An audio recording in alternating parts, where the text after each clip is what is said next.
Hi, I'm Mike Pulcinella. If you're watching this on my channel, you may know me from my bodybuilding documentary videos. I've been doing those for years, but I've since moved over into podcasting and other social media. And also audiobooks. I've done my first audiobook, which I'm very proud of. And that's what we're here to talk about today. And I'm here with Adrian Farrell. He is an Alexander Technique teacher. And we'll explain what that is if you're not familiar with Alexander Technique. But he's also a lifelong guitarist and bassist. And he wrote a book called Effortless Guitar, The Secrets to Pain-Free Playing, Perfect Posture, Reducing Tension, and Improved Performance with the Alexander Technique. And we're going to get into what all of that is about in a moment with Adrian. He has taken his experience with guitar playing and his experience with the Alexander Technique and put them together in a guitar that is to help guitarists and bassists play with less pain, with less tension, and more effortlessly. So I'm going to bring Adrian on right now. Again, he is an Alexander Technique teacher and a lifelong guitarist and bassist. And welcome to our one episode podcast, Adrian. Thank you, Mike. Yes. I think the first thing that anyone watching this would like to know is, what is the Alexander Technique? I mean, I heard of it before I met you and before I recorded your audiobook, but I think a lot of people out there don't really know what it is and what it's used for. Could you please explain that a little bit? Of course.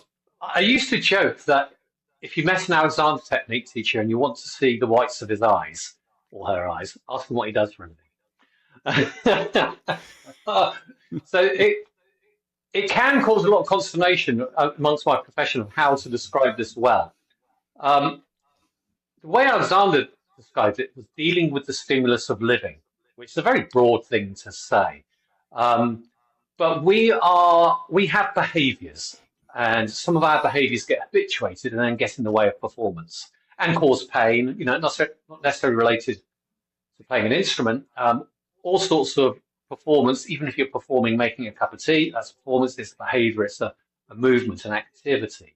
But not to interrupt, but Alexander himself was an actor, was he not? And he was experiencing problems on stage. That's where he developed this technique. Isn't that true? Absolutely, which I often try to keep quiet about simply because people think it's therefore only for performers. Now, as it turns out, given the format we're in, it's a book about guitar players who may be singing as well. We're fine to talk about this. But I often keep that quiet about Alexander's own journey. Yes, he wanted to be an actor. He was an actor. It was more of soliloquies, actually. It wasn't so much theatre. It was late 18th century. People would often invite actors to posh parties for rich people and they'd give a performance, you know, like a Shakespeare soliloquy or something. And he had to project. It was before microphones and things like that. And I think that style of acting in those days was a bit hammy, probably. There's a lot of, you know, orating in great style. You can see that in early movies. There's still stage acting in movies, and that's why you get those big actors, and it's not realistic because they were still projecting to the back row. Exactly. So that's what he was doing, but he kept losing his voice. And he kept going to his doctor, and the doctor kept saying, well, if you rest your voice, it'll get better. And it always did. And then he'd go to work again, and it would get worse again. And one time he goes to his doctor and said, look, if I rest it and it's fine, but then I go to act and it gets worse, it must be something I'm doing to myself. And the doctor said, yes. And Alexander said, what? And the doctor said, I have no idea. So what he did, he came from a large family. I think there were like 9 siblings, but it was in the days of full dress length mirrors, you know, full length dress mirrors, and he grabbed 3 of them. He just observed himself from all sorts of angles to see what he was doing when he went to perform. And there were some things he noticed in reaction. Often there are things we overreact to and try too hard. There are certain behaviours that highlight that better than others. Now, really, it's a whole person nervous reaction, but there are certain physicalities that are easy to see. So that's what he started with, particularly the head-neck relationship. People, you know, the startle reflex. So, you know, the shoulders go up, the head goes what we call back and down, if I totally exaggerate. But you get these little patterns all round, and that reaction then is muscle tension. But the issue isn't muscle tension, the issue is the nervous system reaction. Right. So the Alexander Technique is really about training out those unnecessary reactions to stimulus. And don't forget, stimulus can come external and internal. Sometimes we can be a stimulus to ourselves, the emotional aspect of our lives. So I like that phrase, dealing with the stillness of living. Obviously, there's a physicality to it, so it's understanding, not getting too much in anatomy, because you don't need to know your anatomy well to use yourself well. You know, other animal species don't know their anatomy, and they use themselves really nicely. I've had enough surgeons and doctors see me who know their anatomy better than I do, and it's obviously not helping them. In fact, Right. concentrating on your anatomy can make matters worse. Not better, can make it worse, because it gets very discreet, and actually we work and operate quite holistically. The intention is wrong if you start focusing on yourself. The attention should be outwards, not inwards. So yeah, it's a way of, as we say, psychophysically retraining ourselves in movement and understanding a little bit of anatomy, so we know where the support's coming from.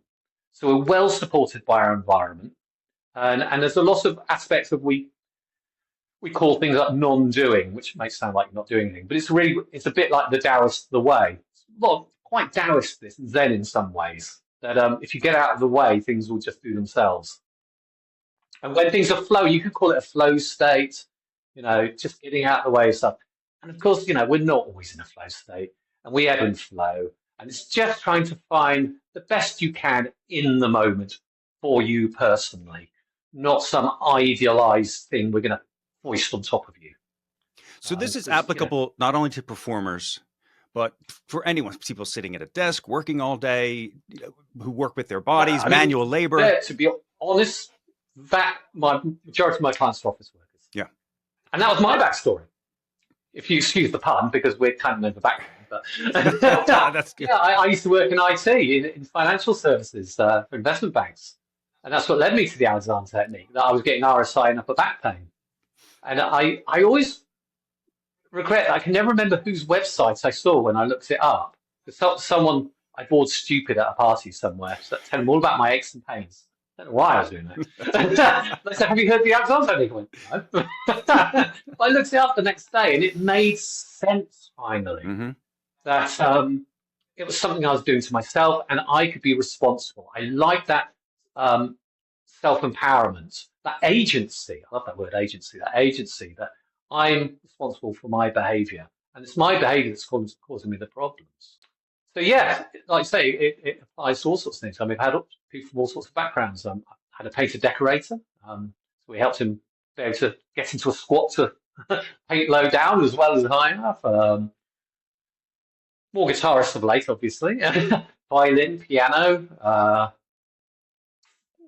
but yeah, an awful lot of office workers. So that's how you became aware of it, was through your own pain and tension. But how did you become a teacher of AT? Where did that come into play?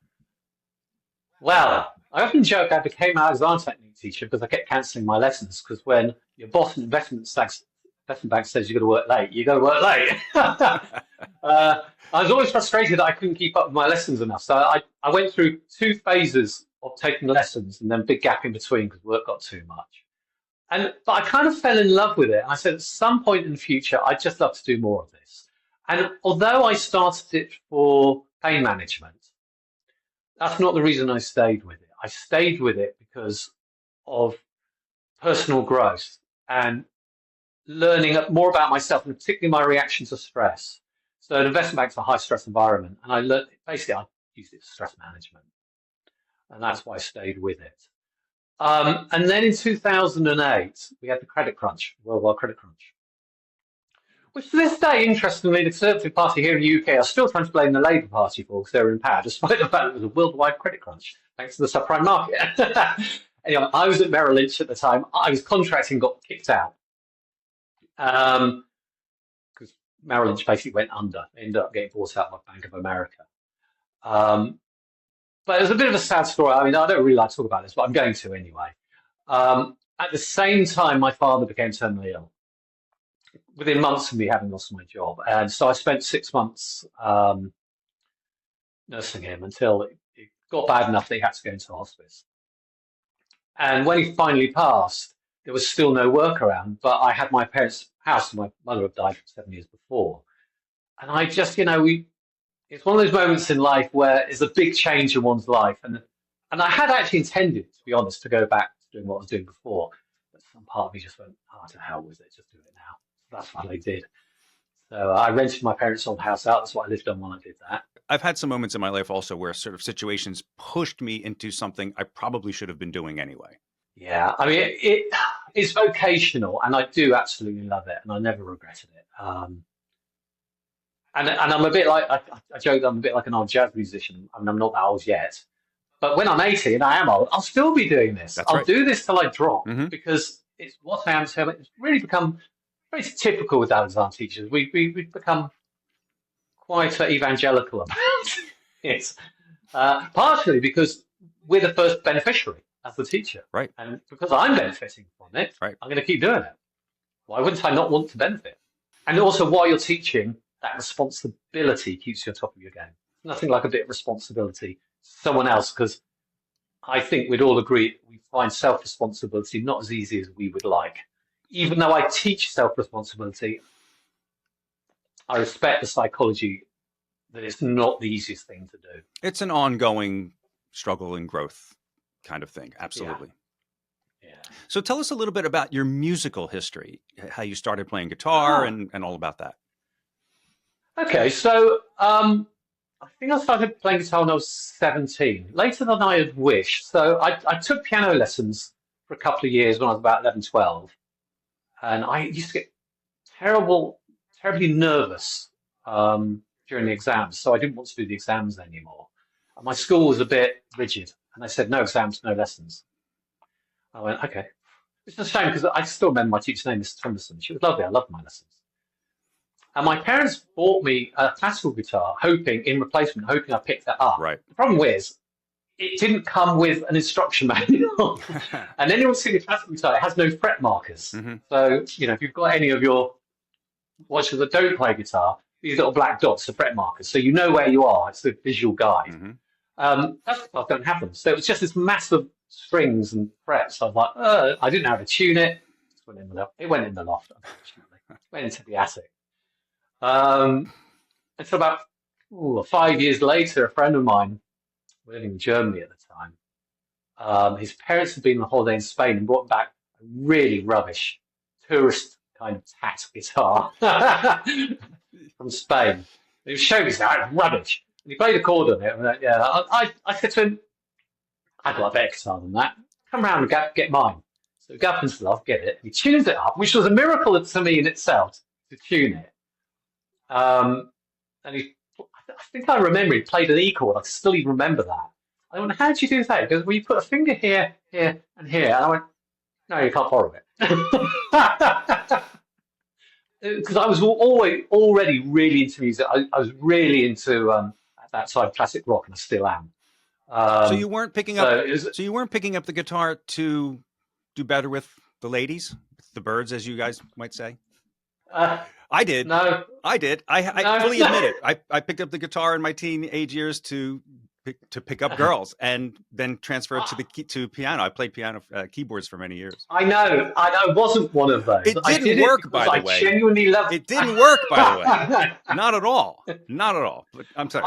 I was so stupid that I'd be playing gigs and girls would be chatting me up afterwards, and I wouldn't even realise they're chatting me up. I was completely clueless. Yes. No, I just loved it. I loved the music. I was really into at the time it was all Zeppelin, The Doors, Rush, Mm-hmm. Queen, early Queen, Who, and I just loved the music. And there were other people at school playing. I'm still very close to a friend, like 40 years later. We still both play guitar at school. We were at school together. We WhatsApp almost daily. So it was a way to hang out. It was a little club. Right. And I just loved it. It was just the music. It was just a hobby for its own sake. And in fact, my last year to go to school, I decided I would take some classical guitar lessons because I realised there wouldn't be enough time to have to do exam. I think I was probably less worried by that age as well. And I just fell in love with it. But really, I mean, I started with classical guitar for a few years and self-taught for a few years afterwards. But really, it was rock and roll at the end of the day. And some friends invited me to join their band. Mm-hmm. They needed a bass player. I didn't even know one. Proper punk, that, isn't it? Join the band first, buy the instrument second. That's perfect. That's perfect. That will force you to learn the instrument. Now, obviously, having played guitar for a while, classical as well, it helped. And I really fell in love with playing bass. Best to play bass in a band with guitar in the bedroom. And I had heroes like Geddy Lee and John Paul Jones. What's not love Of for course. love. So it was basically college bands and friends bands. And I never had actually, funny enough, I never had an intention to be a professional musician. There was almost a chance of it happening. We were offered a gig supporting someone across Europe, and the band was kind of just falling apart, and I was going to go to university, and we kind of decided not to for various reasons. And I don't regret it actually, because I discovered that I have a low boredom threshold, and Mm-hmm. to touring musicians, the bits between being on stage, That's right. I salute anyone beginning with Absolutely. that. And I joke as well. When I first moved to London, I really struggled to find people to jam with for the reasons that you kind of mentioned. Because I wanted to play in pub bands because it's fun to play in bands. Yeah. And I realised that in London, particularly as a music scene, playing music for fun is the last reason people seem to do it. It's to get laid, to get popular, to get all that stuff. And like actually, just going playing music seems to be. I remember being in my early 30s and applying to an ad, and I sent them a tape. And they called me and they said, "Oh, I really like your tape, and I really like how you overdubbed on that." And I didn't overdub. That's just me playing on my own. It's my phone. I went, "Is it?" I went, "Yeah." They were quite smart. I think it's my Alex Lifeson thing from Rush. He had a good way of making it sound like there was more than one guitar player, and I picked up a lot from him. Absolutely. But I just talk about I used to play a few pub gigs and stuff, and he said, "Yeah, we don't think you're committed enough." And I thought to myself, I think you need to be committed. You're in your 30s. You're a teacher. You're a fireman. If it was going to happen, it's going to happen by now. Don't you think? Anyway, long story short, it's just been a lifelong hobby. That's fantastic. Once you get the bug, you've got the bug. What can you do? So when did you decide to put these two things together? Alexander Technique for guitar players. How did that come about? Well, I guess how could I not? For myself. Right. And I wasn't really thinking about it for other people. I was really thinking about it just for me. How can I improve? Now, one of the reasons I wanted to, and it was so important to me, is I'm effectively a left-hander playing right-handed. But there's a slightly longer story to that. I was forced to write right-handed after I'd already started left-handed. So I always had terrible writer's cramp all the way through school. I liked sciences and maths because, short equations, the answer's right or wrong. No reams of essays with me getting writer's cramp. I used to hate that. But it played into holding a plectrum. It wasn't so bad, finger picking for classical style, but holding a plectrum for rock stuff, it's very similar to penmanship in some respects. So plectrum, really by the way, for our American viewers, we call it guitar pick. A pick, yeah. So that's why I wanted to really work on myself with that. So that's what I did, and I would start finding myself leaving advice on Facebook groups, Facebook groups. I've been in Facebook groups. I'd just be, I suggest this, just that, from my Alexander perspective, and I've been using myself as my own guinea pig. Of course. Until one day, some guy called Luke on his Facebook group, well, this is guy, said, "I noticed you're an Alexander teacher." And I went, Yeah. And he says, I did that at music college. I was like, yeah. He says, "I noticed you're in London." "Yeah, me too." And that was Luke who ended up starting Guitar Fever publishing. Exactly. So that's how that link came out. It was just me chatting away in Facebook groups, slowly but surely taking all my self-observations into for other people. I think I might have had one or two guitar players totally coincidentally before I'd advertised it. They'd come for Alexander lessons and had to play guitar. So I think I'd been testing things out and observing their behavior as well. My memory's a bit hazy about that, but I'm pretty sure that's the case because in the back of the book, the case studies, one of them, Max, I was seeing Max well before I wrote the book. So yeah, I'd had a look, and I think especially, and another guy, actually both case studies were well before I wrote the book. So I'd already been working with some guitar players and thinking about it beyond just myself, using myself as guinea pig, seeing what other people struggle with. And there's usually a lot of similarity, between human behavior. It turns out sometimes you do get some real specific individual stuff, but there's often a huge lot of overlap. So just to explain for anyone watching, Luke Lewis has a publishing company called Guitar Vivo, and he publishes all sorts of musical books. Is it mostly for guitar, or is it for multi-instruments? It's all guitar okay. so far. No, it's obviously all Guitar Vivo. Okay, yeah. of course. That makes sense. So many different kinds of guitar instruction books, including your book, Effortless Guitar. Yeah. Yeah. I mean, for the most part, all the other books are very sheet music heavy, and they're very much about how to play a certain style. Right. And a certain genre, certain techniques. He's got some great names. And also with his workshops as well. So he does live workshops and stuff. And he's had some fantastic players. Yeah, people I've been reading about in Guitar Magazine since I was a kid, like Brett Garsed and Scott Henderson. I think who else? Sean Baxter, who's better known in the UK from his guitar techniques. Well, anyone interested could go to guitarvivo.com and see the complete library of books. Yeah, absolutely. Yeah. They should do so, because there's actually, you can sign up to his website, and there's all these past masterclasses are still on there. Yeah, it's a great resource. Absolutely. It is. Yeah. But I was one of the first book. My book might have been the second book he published. The first one was by Tim Lurch. Tim Lurch is a wonderful jazz guitar player who seems to be, since his first book, is getting better and better exposure. And he's now on TrueFire. TrueFire is a well-known online guitar resource. Okay. He's now gone TrueFire video tutorials and stuff. So I think Tim's was the first book and mine was the second. So he just asked me, basically, said, hey, do you fancy writing me a book? I was like, how can you say no? You can't. And I, at the back of my mind, I always liked the idea of writing a book. I hadn't necessarily thought of writing one specifically for guitar, actually. It was just generally my take on now design technique. The reason I hadn't was because I didn't think there was much, just to be totally cavalier about this, much marketing value in self-promoting, in self-publishing. Right. But when someone else publishes you, it makes a difference. So I was like, I jumped on that one. Of course. So he just sort of left me to it. He didn't give me any guidance. He just sort of went, you do your thing and I'll publish it. So that was that. So when did you guys get the idea to create an audiobook from the original book? I didn't. To be perfectly honest, this is purely Luke's idea. And the reason for it is Effortless Guitar, and it's not actually a real copy. This was made up, which is why it's got not for resale. Oh, right. This was a mock-up, so we could see what it would look like. This book is the only one of his which is text-heavy. I mean, it does have at the back sheet music, but it's more text-heavy, whereas all of his others are very sheet music-heavy.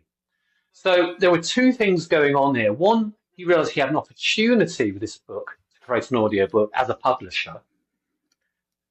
And the second reason was you. That's fantastic. Because he'd been a personal trainer back in the day and had fallen in love with your videos, documentaries. Yes. On I had no idea. He was saying, "Oh, there's this guy. He went viral in the noughties," and I said, "Mate, I have no idea what you're talking about." But he had your voice in his head. Yes. He's like, "That's the voice that's got to do it." So he contacted me and said, "Look, what do you think? We'll come to an arrangement, and if Mike's happy and you're happy, we'll do it." I was like, "Well, again, how can I say no?" Did he send you a sample of any of? Did he send you a sample of any of my older videos where I'd been doing voiceover, or no? I don't remember. Okay. I don't remember. So you didn't audition me, in other words. You didn't audition my voice before you decided to do this. No. I trusted Luke. This is Luke's baby, and I trusted him. Okay. I mean, he spoke so effusively, and he knew what he wanted, and he knew you were the right guy for the job. I was happy. I mean, to a point, he's the publisher. All I could basically say yay or nay, and I was. There's no point saying no. There's just none whatsoever. There's nothing going from there, and it's not an area I know anything about. How would I choose someone, and did I have bandwidth to go through all that? Yeah, that's a very Alexander kind of taking the path of least resistance. that is true. that is true. going with the flow, very Taoist, following the way, Yeah, obviously he contacted you. I'm gonna have to have a questions for you, I guess, for Sure. the to and fro. Ask away. So when Luke got in contact with you, what was the thing that made you think that's a great idea? I want to do that. It's very different to what you've done before.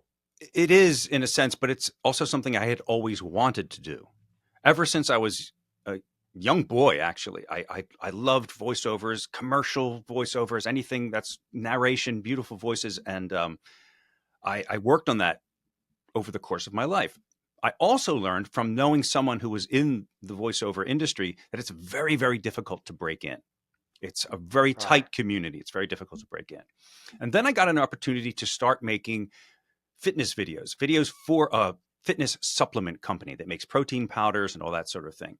And so I was working with high level athletes, mostly bodybuilders, but other athletes too, like MMA fighters and things like that. Your brother's a bodybuilder, isn't he? Yes, it all started with my brother was a bodybuilder, and I was making videos with him in a documentary style, Right. and putting them on YouTube. The owner of the fitness supplement company called Maximum Human Performance saw those and hired me to work with Olympia level bodybuilders and actually go to the Mr. Olympia competition and be behind stage and all that sort of thing. I discovered early on when I was making my videos that sometimes you don't have all the footage you need. Sometimes you have this footage, you have that footage, and there's something that happened in between. And again, I'm learning on the go. I'm not a trained filmmaker. And I was trying to figure out how to connect parts of these videos together. And the easiest way was to use my own voice. You write a voiceover, let's say, and then we went from here to there. And of course, I loved doing that. Making videos then became a way for me to satisfy my urge to do voiceover. I would write my own Right. voiceover for my own videos. It was a way of creating my own job within the job. But the funny thing is that in the bodybuilding world, that hadn't really been done before. Hard to believe. I mean, we all know the documentary Pumping Iron from the 70s, Right. Yeah. right? But since then, most bodybuilding videos were just what we call sets and reps videos. You follow someone into a gym, they show you how they work out, they show you what they eat in a day, which is important information for anyone who wants to do that activity. But no one had done what I had done before. And I didn't know I was breaking ground. I was just doing things the way I needed to do them. But by adding a voiceover, by adding my own journalistic take on what I was seeing in the bodybuilding world, and not being a bodybuilder myself, seeing it from an outside viewpoint, I think there is a misconception about what it means to be hardcore when it comes to bodybuilding.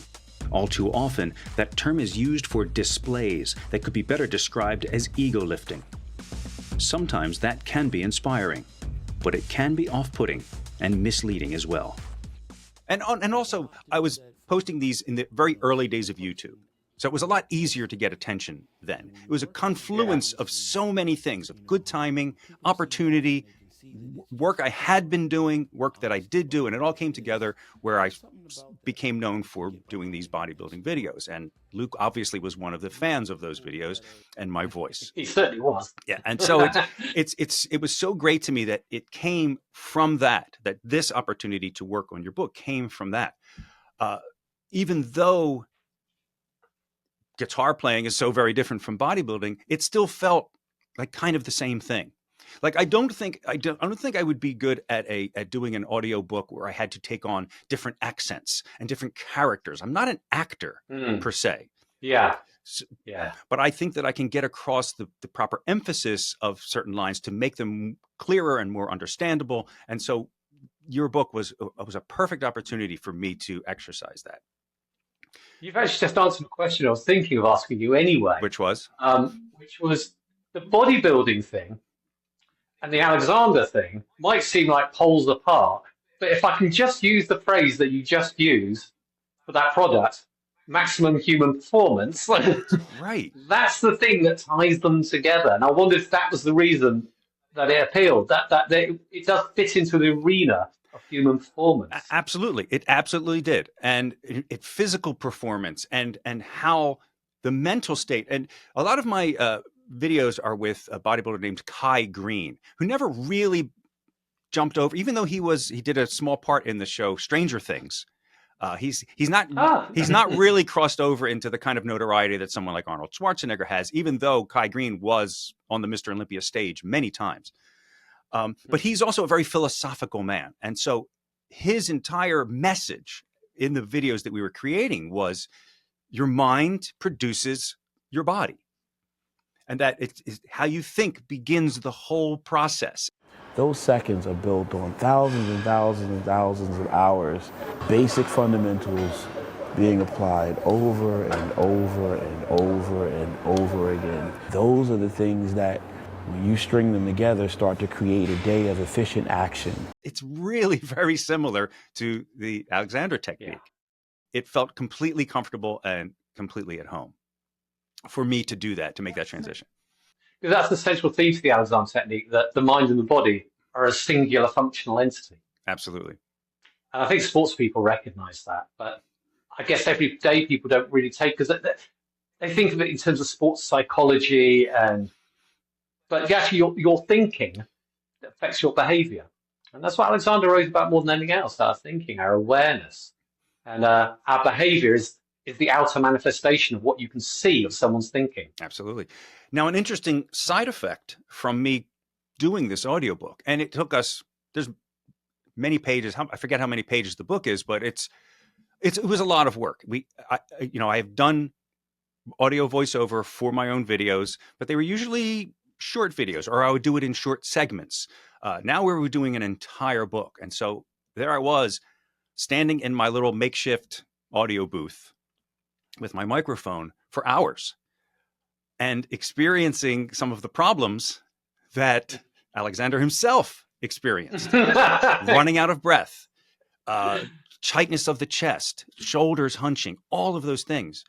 And I kind of smacked myself and said, why aren't you applying the lessons of this book to what you were doing? And so I began to do that. The first thing was with balance, was with how I was standing, how I was balanced. And there's so much about that you taught me through your book while I was recording it. So I'm recording it and really reading it for the first time in some cases as I was going along and absorbing the information. It was wonderful, and it has helped me to this day. Brilliant. I kind of found it interesting. It was the balance thing that caught you, rather than, because I assumed you were going to say there was a small section on voice work, because some guitar players sing as well, and there's some aspects of voice work within the Alexander technique that can actually just be generally helpful with tension control. So I put it in there as part of the breath work.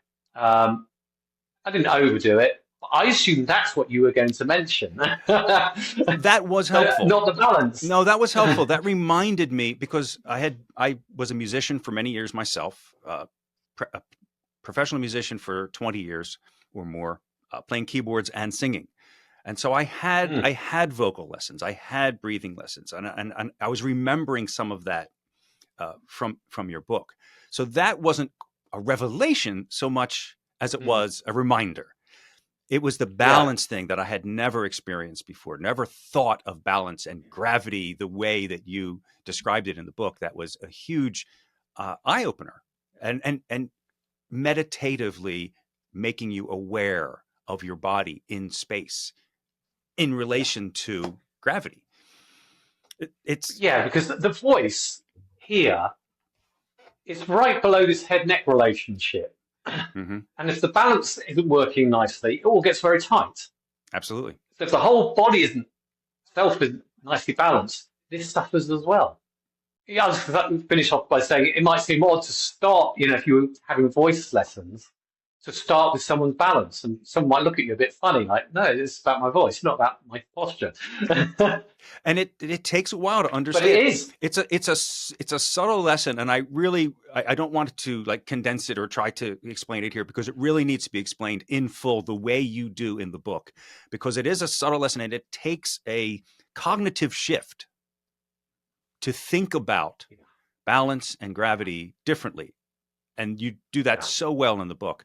So I don't want to, give it short shrift here. I just want to point people to that and just say that it's such a difference in the way you think. But I wanted to ask you, for instance, right now, sitting here as you are, Are you aware of doing anything, or is it now so subconscious for you, your posture and your balance and all of those things? Is that just second nature at this point? Or are you actually making adjustments as we're talking? I just did, by the way. When I was telling that long story, I started to hunch. I started to feel tightness in my throat because I wasn't paying attention to what I should have been. And then I came back up. I find I dip in and dip out. My view is if you're overthinking this stuff all the time, you're getting in the way. Right. So for the most part, it's actually just second nature to me now. It really is. And I don't really have to think about it. But what happens is, because say I'm sat here for a long time, I'm just, especially if I'm just sat listening for a period of time and you're not really doing anything, it's quite easy to accidentally just stiffen up a bit without noticing, to lose, because you're on camera, you don't want to be seen moving around loads. Right. I will sometimes, when I'm with online clients, I will purposely move around to encourage their mirror neurons to realize that they're not having to hold it. So yeah, I will sometimes purposely just sort of groove like this. I got you. But so what will happen is if I just sort of catch myself out that because we all do, we've only got a certain amount of mental bandwidth, Mm-hmm. and you lose focus, and I'll get a metaphorical tap on my shoulder so something doesn't feel right, and I go, oh yeah, and I will readjust, and I readjust very quickly in all the ways I've written about in the book, but in a way that's all together at the same time. I don't think about it individually. I just know how to readjust and refine myself in my environment. So yeah, I will lose focus, and I will, I'll slump slightly. My slumping is doesn't look very slumpy, to be honest, compared to most people's. But my equivalent of a slump, I might just find myself here a bit, and I'll go, oh no, here's a bit nicer. So for me, it's something there to help me when I want to, not something I have to force myself to do. And that's something I say to all my students. It should never feel like a chore. It should never feel. It's there to help you. It's a set of filters to put your habits through and your behavior through, to ask yourself questions and go, and which would be more helpful. And through experience, you soon learn what's more helpful. So I know what balance and support feels like intuitively now. So it does go sometimes because I'm tired or I'm ill or I'm distracted or only human. But it doesn't take much. Yeah, thinking's like that. Yeah. The moment I'm aware of it, I go, oh, come out of that. So I don't go around Alexandering my way all the time. That's the question. No, I don't. Thankfully, because I've got better things to be thinking about. I would think so. I would think so. So what would you say is your favorite piece of advice from the book?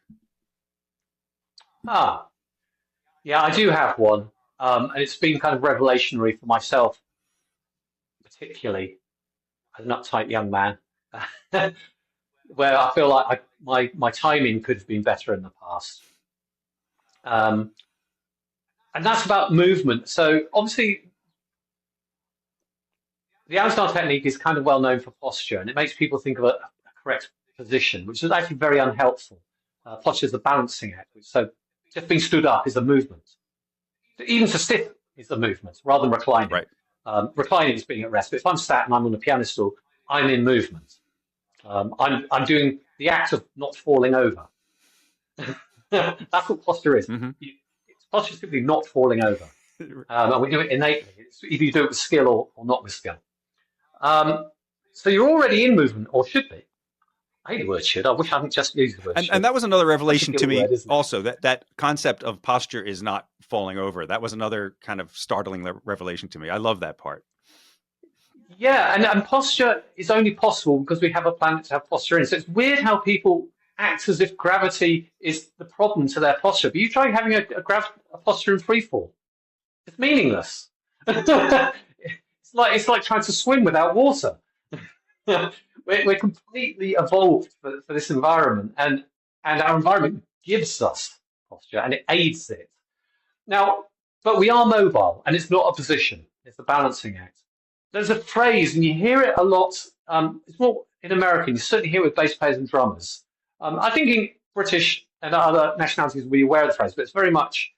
I hear it more from American musicians of having good time feel.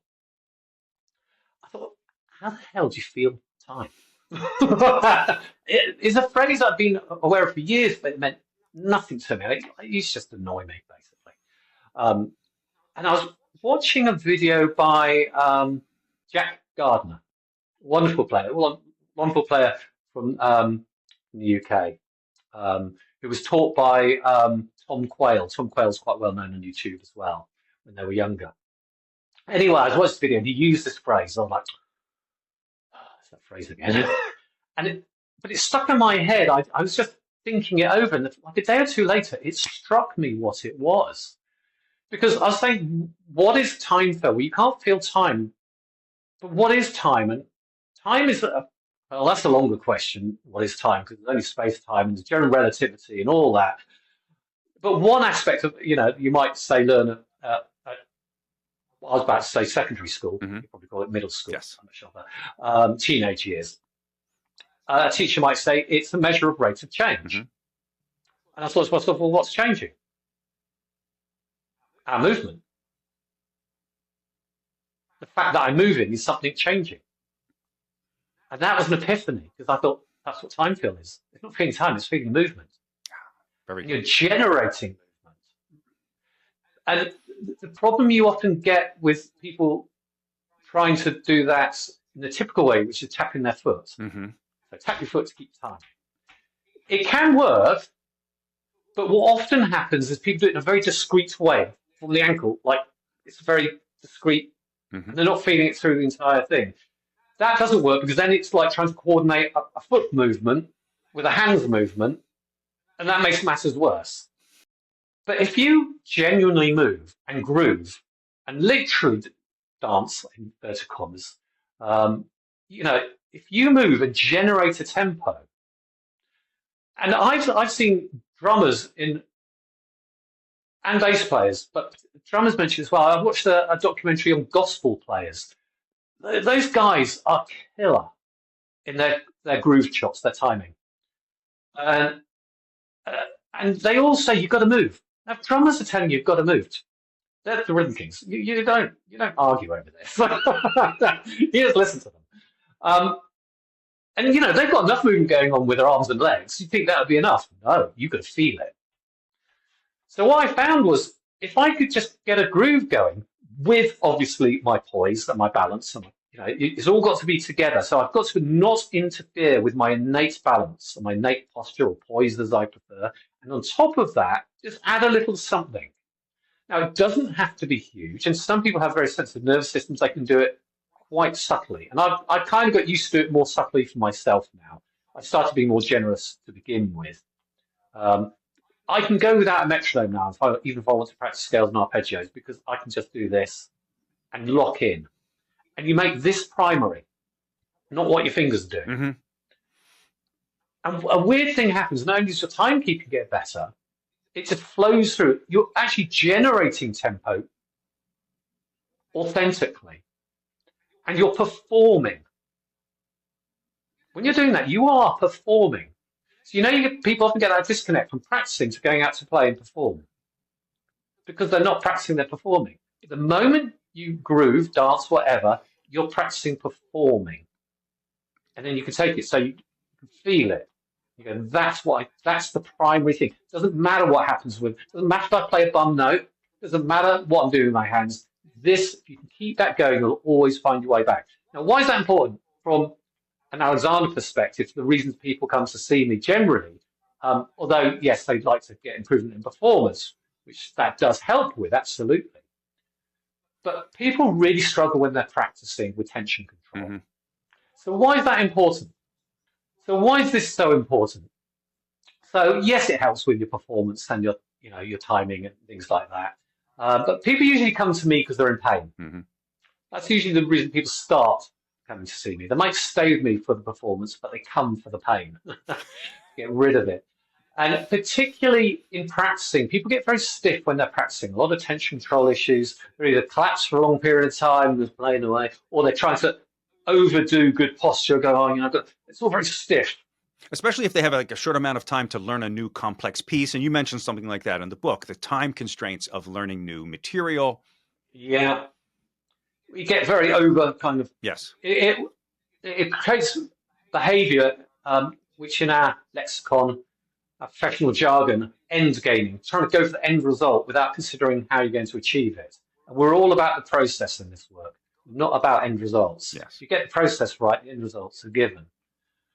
If you can move, you are lightening yourself up. You're not static. So you're not going to get as tired. You're not going to get stiff muscles. If you're trying to hold a posture, those muscles are clenching and they're just held in place. If you're moving, they're firing, releasing. That's much less tiring. So you're giving yourself an opportunity to be less tired, to be more fluid, not be in pain, but it's also creating music. It's creating tempo. You know, you need to fundamentally be able to express tempo without touching an instrument, whether it's voice or anything. And it creates a real connection as well. I think Max mentioned it in the book, but certainly he was having problems with creating a rapport with his audience. Yes. This was for open mic nights. Yes. So he was fine when he was playing with band with others, but on his own, he just felt that disconnect. And I wish I could have gone the night he played. He's in South London. I couldn't make it. I'm in North London. I wish I could have been there for him, but he told me he did it, and he said it was the breakthrough for him. So what I suggested he do was, before he played a single note on his guitar, he had to stand there and groove in front of a room full of people. I can't believe I asked him to tell this. Now he's doing a solo performance here, right? So it's just him. And... absolute solo performance, just him and his guitar and his voice. And I said, before you play anything, you've got to stand there and groove. That's right. And you're not allowed to play a single note until just one person in the room joins in with you. But that takes someone in such bravery to do that. I'm cringing. I'm cringing absolutely. Thinking about it, but I understand the value. I understand the value for sure. Yeah. Oh, and he went through with it. It's brilliant. So one person did. It's nearly always women that will. Interesting. Because they love rhythm. Mm-hmm. They're not interested. As a guitar player, I'd love to show off all my flashy licks. No girl's going to dance to that, I tell you. You're right about that. I never thought of that. That's true. It's always the girls who was the first on the dance floor. Yeah. So he just found, because if you're there on stage just going, everyone's like, what the hell is he doing? And someone will just pick up and they go, yeah. Now you're together. That's great. And at least you've got one person you're together with. Yeah. At least one. You've made a connection. And then you can, because then he's got the benefit of not rushing, of everything, of all the power of using that movement with his balance for creative purposes. And he's created a connection. And I'm not saying everyone does that every time, but it was just an interesting example. You can do that with band members in rehearsal as well. Mm-hmm. Get the drummer to do that and all, groove with your drummer, and then he counts you in, but you're already together. Yeah. You're not there stiffly waiting to go, yeah. You're already there. I saw a video recently of it was a young girl, actually, sort of a drum prodigy, and she was about to play something, so I clicked on it. But before she started, I could see her body was already subdividing the beat. She was already moving in like 8th or 16th notes. Her body was already creating rhythm in so many different ways. And then that came out of the, I knew she was going to be good just from seeing that before she even started playing. Yeah. So that's a great piece of advice. Absolutely. Yeah. And it really does help loosen you up, get rid of that tension. And it flows through the torso, out through the arms, through the ends of your fingers, and just flows out. That's beautiful. In a very organic way. Yeah. And that's kind of my top tip, not just move, but genuinely generate a tempo. Not artificially, you've got to express it. And if you can express a tempo lively, absolutely with conviction, even when you're practicing, a piece of cake when you're performing, because you'll take that experience across. That was one of my favorite stories and pieces of advice from the book. And again, because it felt so personal to me, because I remember being on stage, getting ready to start.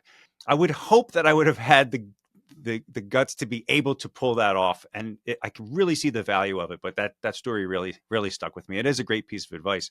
But now that the book has been out for a while, and an audiobook has been out for a while, how has your thinking about all of this evolved since writing the book? Or is there anything that you wish you would have included? Anything new that has come to your mind that may be part of your next book or something? Oh. Maybe a little preview of what's to come? Well, yes, my evolution of my thinking, and I did mention it in the book, but I don't know if I wish I'd hammered it home more or not, or whether it's okay to meet people where they are. And I've kind of hinted at it, and maybe that's fine for the type of book it is. What I would add now, the right-hand technique, there's a guy called Troy Grady, who's well known on YouTube for guitar players, for all about plectrum use, pick use. And he zooms in on people's hands and slows it right down on camera. Wow. A lot of very famous people, he managed to, he's kind of a documentary maker in his own right. What you did for bodybuilding, he kind of did for very niche right-hand technique for guitar players. Yeah. And he's got a lot of famous people involved. There was a video he put out that had some information in after I'd written the book. I went, that was interesting. I wish I could have put that in. And the funny thing was, I always felt like if I tell the story, no one's going to believe me. But I saw it. It came up in my notifications of YouTube. I went, oh, a Troy video. I'll bookmark that for later. I didn't have time to watch it. And then later that day, it was in the evening, I'll do some guitar practice. And I was trying to find some more ease with my right hand. And worry less about pure technique. Like you can be a bit too over focused on specific movements if you're not careful, and you can copy what you think another person is doing based on the visuals rather than try to understand the experience they have, which is more important. Can you get inside? Can you get a sense of what it's like to be them on the inside, which I think is probably more valuable than worrying about specific movements. And I had this experience where something was working really, really well. And I looked down at my hand, because I wasn't looking. I purposely wasn't looking. I didn't want to know what my hand was doing. I was trying to be very intuitive with it. I looked down. I was doing something with my hand that I would never, ever normally do. Now, for guitarists amongst you, I was basically doing a lot of extreme downwards pick slanting. So basically my wrist was rotated more than it would have been. And I would never normally do that. But that feels really comfortable. And it came with other advantages as well. But I thought, oh, wow, I'd never normally do that. But wow, that feels nice. It feels easy. The accuracy could probably be done with tidying up and stuff like that. But I just liked the fact that it flowed. It felt nice. Anyway, the next day I watched the video. He explained why. And he calls it the reverse dart throwing movement. So I guess if that's throwing a dart, it's that way, the other way. But he had someone, he actually went to a hospital and got a wrist specialist to talk about it. And it had a few little diagrams explaining the natural movement of the wrist and forearm, of why these muscles work quite well in that frame. And I was like, that's what I'm doing. That's what it is. Now, I find it that's what you would call in our work, loosely speaking, mechanical advantage. We tend to use that phrase to mean anywhere between sitting and squatting, but it is mechanical advantage. You can do things that aren't mechanically advantageous free, and something freely. And I do make my point in the book a lot that I'm more interested in you doing things freely rather than correctly. So I wouldn't necessarily want someone else with a different pick style, like Marcy Friedman from Metallica, not Metallica, Megadeth, or ex-Megadeth. He's well known for having a very unusual kind of turns, it's like upside down, it's very unusual. I wouldn't change that on him because it works fine for him. But if you wanted to change or you were just starting out, this makes sense to do something in the most mechanically advantageous way. And I'd have loved to have put that in retrospect. I remember mentioning Troy in the book, and I wish I could have given him a bit more kudos on that one as well. So that was a good video. I'd have loved to have put that in. That's the only really guitar-specific things. I think there's enough in there anyway, generally. There's a lot of great information. Hopefully we've peaked. But evolution. Oh, go ahead. Evolution of my thinking. Again, it is in there, but I've really gone heavier in my own mind about this. I talked about the fish and water analogy in the book, that really our environment provides the context for our functioning. And there is no such thing as functioning without an environment to function in. It just doesn't exist. Yeah. You know, you can't walk without a planet to walk on. You can't swim without water to swim. You can't breathe without air to breathe. You can't move without space to move in. So our environment provides the functioning. We don't provide it internally. We use our environment. And I did hint at that quite a lot, but I've got more and more that way, where I'm almost losing my sense of self. So Alexander wrote a book, one of his better known books, called The Use of the Self, and I've almost gone off the title because I don't think we do use ourselves, because that separates us from our environment. There's nothing to use. I mean, if I throw you in space without a spacesuit, you don't last long. You can try to use yourself without your environment, but you can flap your arms and legs around. You're not going anywhere. You've got no air to breathe. At least you've got some space to move around in, so you can flap your arms and legs. But you know, in case you do carbonite like Han Solo, pop culture reference, and I'm that age group and demographic. You know, he can't move. That function is lost. Our environment provides the context for movement. So I wrote somewhere at the beginning of the book, and I don't mind that. I'd leave it in there for now, that you are the instrument. To try and take the focus off the guitar, because we're so focused on the guitar, we forget that we're the active component. I would go softer on that now.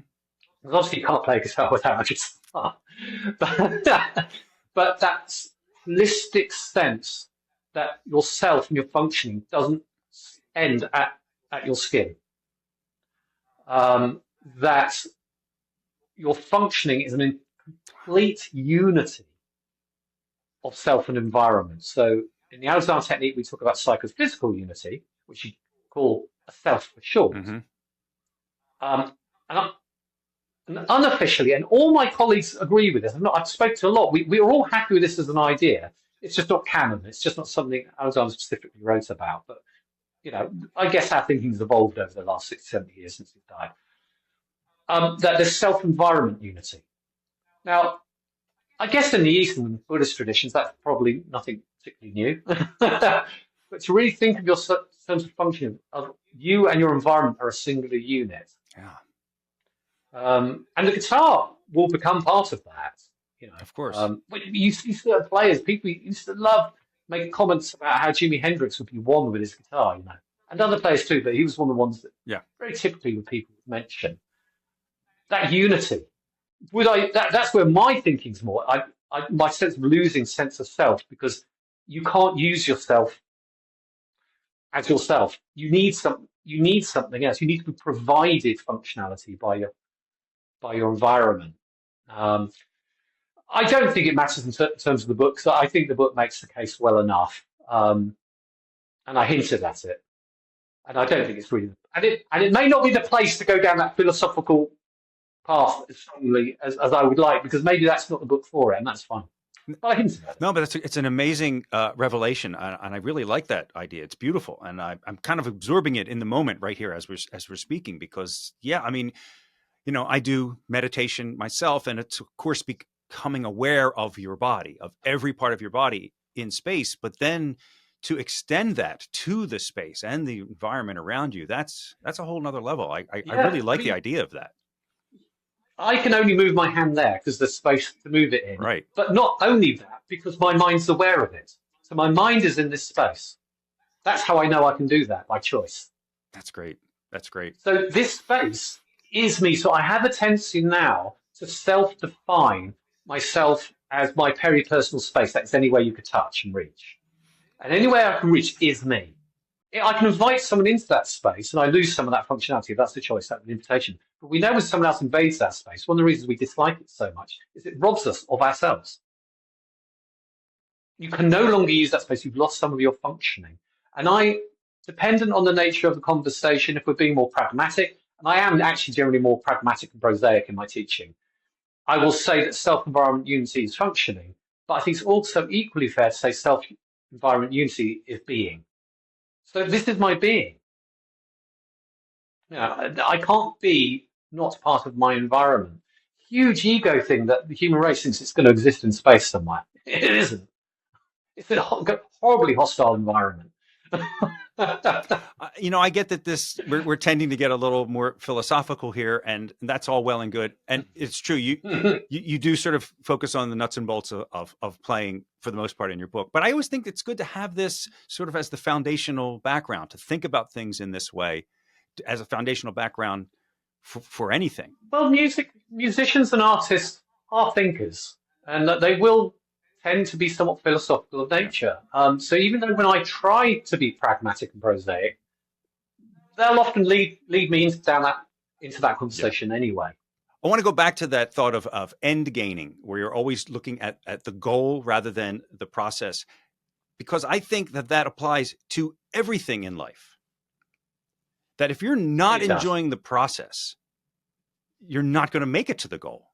The process has to be the thing that you are focused on, that you're enjoying, that you're a part of, that you feel is a part of you. The goal will come. Absolutely. But the thing about goals is, as you know, is that once you reach them, the satisfaction of that passes very quickly. And you're looking at what is the next goal? What is the next goal? And that's the process of living. That's the process of growing, of maturing, and all of those things. And so I love how parts of the book, while practical for playing the guitar, widen out into a whole philosophical viewpoint of life in general. Oh, it does. And it means if you apply these principles to guitar, you can be learning about life from your guitar, learning about yourself from guitar. And to make it more guitar orientated, my answer, or talking about this, that end game view makes practice, and a lot of people really dislike practicing. It's because they're end gaming it. If you can find the curiosity and being present and the process, you can be so absorbed in that. That is an end result in its own right. It's almost existential while you're practicing. The feedback you're getting, the curiosity, the observations you make while you're doing it. And it's a very lively and enjoyable thing to do. So at the end of your practice session, you're just like, I just had a great hour. That was fun. Not like, I didn't get as much done as I wanted to, or I still haven't got that piece quite how I'd like it. All that. And of course, it's a bit of a luxury depending on where you are. I'm not gigging at the moment, so I can do this, till the cows come home. Just enjoy it as an existential exercise. Where I understand maybe you've got a gig tomorrow and someone only gave you the call last night to deck for them, and you've got material to learn. That's a different story. You're probably going to end game that a bit. What can you do? Life's life. There's ebbs and flows. Even with those circumstances, you can learn to pull back a bit and realize that you're not helping yourself by going into this mental concentration and almost panic, basically. That won't help either, to pull back a bit. You can still be somewhat process-driven, even in those situations. I don't remember if I got this from the book or from a conversation with you, but what do we call that when we're working with a guitar? We call it playing.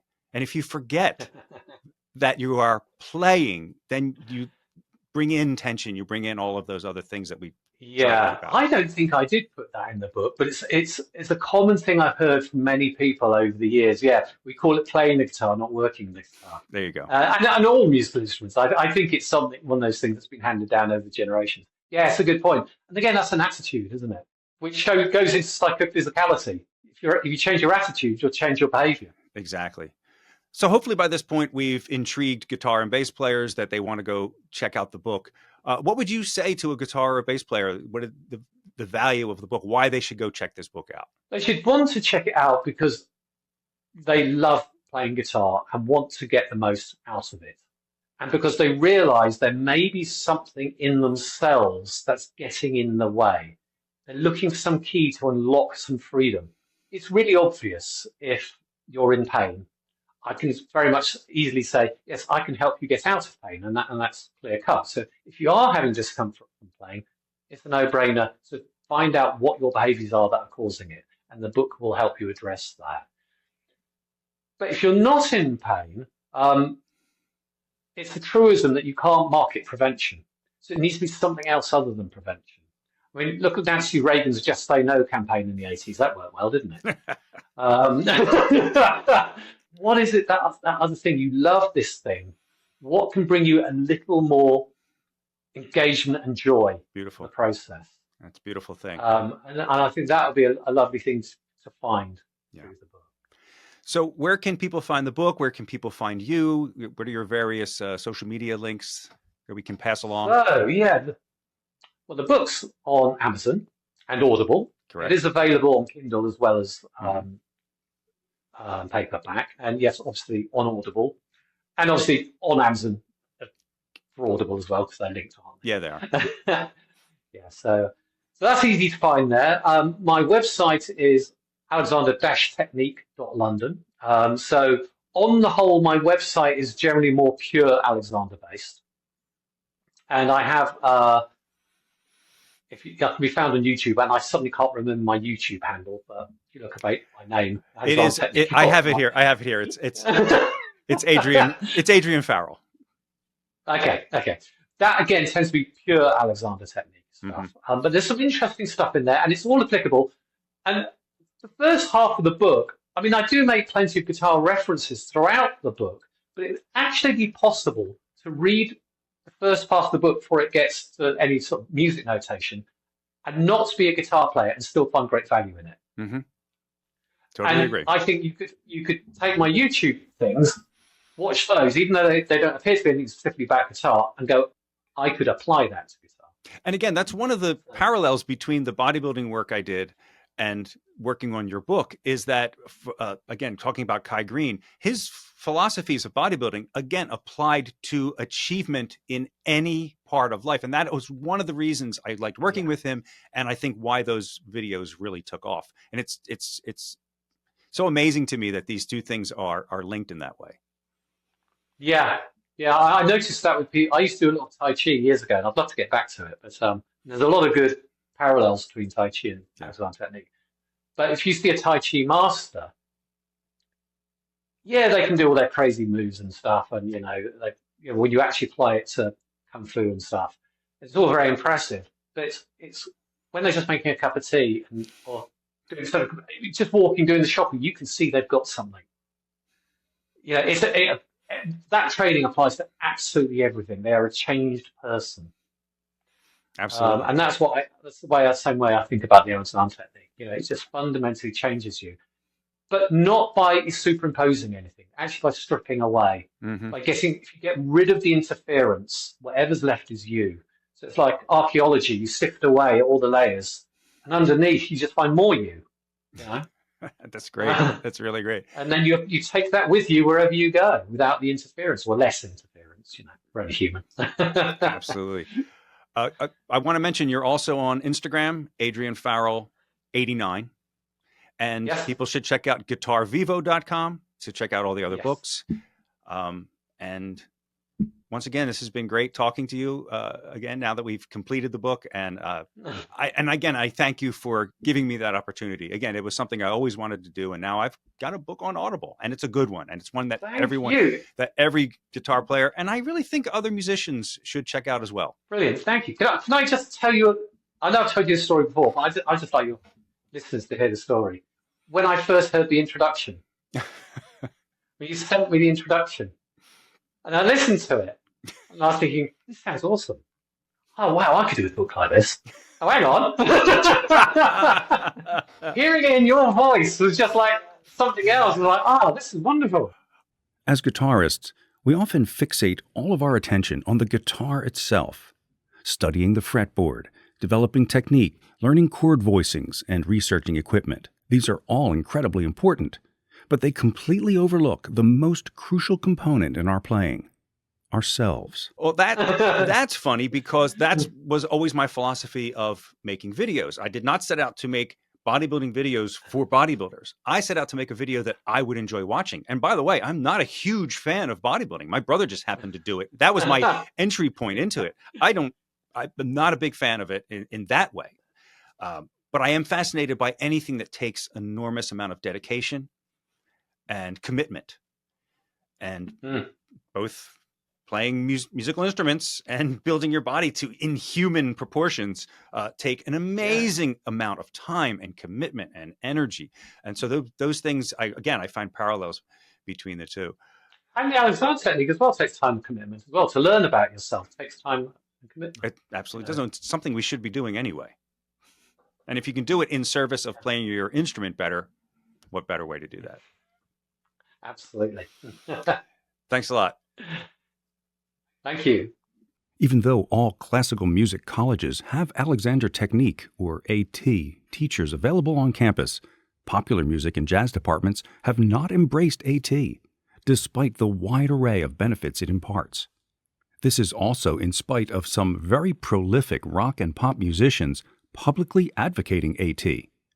Robert Fripp, one of the founding members of King Crimson, who also worked with David Bowie and Peter Gabriel, includes it as an integral part of his guitar workshops. Footnote, I have no personal experience of Fripp's guitar craft workshops. Back to the main text. And Sting used to take his AT teacher on tour with him. You could even argue that AT teaching is even more necessary for contemporary players due to the increased physical demands of things like string bending, the less ergonomic playing positions, and the increased physicality introduced by performance and showmanship. These demands are why it makes sense that repetitive strain injuries are rife in the contemporary music community. They do, however, go largely unreported, in part due to wanting to maintain a degree of mythology and mystique as performers, and in part due to people just accepting it as par for the course. Many players chalk it up to aging, or the unavoidable side effect of hours of practice. One wonders whether some throw it around like a badge of honor, as though to suffer for one's art is a necessary part of the story that we tell ourselves about artistry. The other thing to remember is that the opposite is also true. No one is too good, no technique so perfect that they are immune to playing-related injuries. For example, Marty Friedman, Stevie Ray Vaughan, Johnny Greenwood, and Leo Kottke are some of the few whose playing injuries have made it into the music press over the years. That is why the need for this book exists. It's not a cure or a magic fix, but it can minimize your risk of injury, keep you playing longer, and playing with more freedom and ease. My aim isn't specifically to teach you the Alexander Technique in a formal sense, but it will be the lens through which I filter my advice. After all, I am a certified and full-time AT teacher, to help you overcome playing-related injuries and attain peak performance. I will also present you with ideas that go beyond playing the guitar. These are widely applicable concepts that can help you in other areas of your life. Wouldn't it be great if your guitar practice could become a mirror in which to learn more about yourself in general? A simple example of how the lens of AT works to deepen your understanding could be with dealing with playing-induced pain. If your current technique is causing you to experience physical pain or strain, then it makes logical sense that you need to change your technique. You might immediately think about changing thumb positions, tweaking wrist angle, or reorienting the hand. All manner of physical or mechanical changes could be explored. However, with AT, we go beyond the movements and explore the quality behind them. More specifically, the intent and effort of execution.